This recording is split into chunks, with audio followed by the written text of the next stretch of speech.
स्वागत है आपका अभी क्लासेस डाउट्स में। और आपका प्रश्न है कि भू निम्नीकरणीय यानी भूमि निम्नीकरण की रोकथाम के लिए 4 उपाय सुझाइए।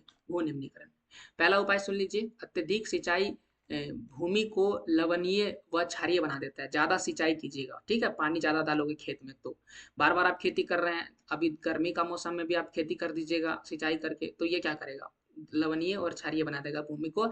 इसलिए सिंचाई के साधनों का उचित मात्रा में प्रयोग करना चाहिए। दूसरा, कीटनाशक का प्रयोग करने से, रासायनों के प्रयोग से मृदा में जहरीले तत्व की मात्रा बढ़ जाती है, जिससे कृषि योग्य भूमि बेकार हो जाती है। इसलिए कृषि में कीटनाशक रसायनों का सीमित मात्रा में प्रयोग करना चाहिए।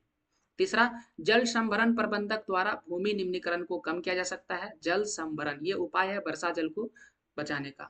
जल संरक्षण प्रबंधन के लिए जल संग्रहण की विभिन्न विधियों का उपयोग करना चाहिए। जल का संग्रहण करना चाहिए, प्रबंधन करना चाहिए, जल का संरक्षण करना चाहिए। चौथा है कृषि भूमि में बहुफसलीकरण। एक बार में बहुत ज्यादा फसल लगा रहे हैं, फिर फसल काटे फिर लगा दिए, चावल लगा काटे, धान का फसल काट के गेहूं लगा दिए, गेहूं का फसल काटे फिर सब्जी लगा दिए, तो ये क्या बार बार फसल उगा ही रहे हैं, छोड़ नहीं रहे हैं खाली।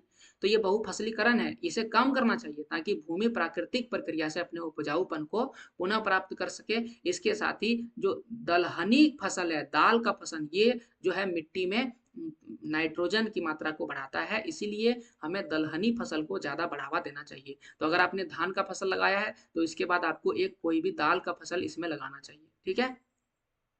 खाली भूमि में वनोरोपण करना चाहिए। जो खाली पड़ा हुआ जमीन है उसमें वन को रोप देना चाहिए, ताकि चारागाह का भी उचित प्रबंधन करना चाहता है कि पशु चारण पर नियंत्रण किया जा सके, क्योंकि ज्यादा गैया चरने से भी भूमि निम्नीकरण होता है। तो ये था आपके सवाल का जवाब। ऐसे और प्रश्नों के जवाब के लिए चैनल को सब्सक्राइब करें।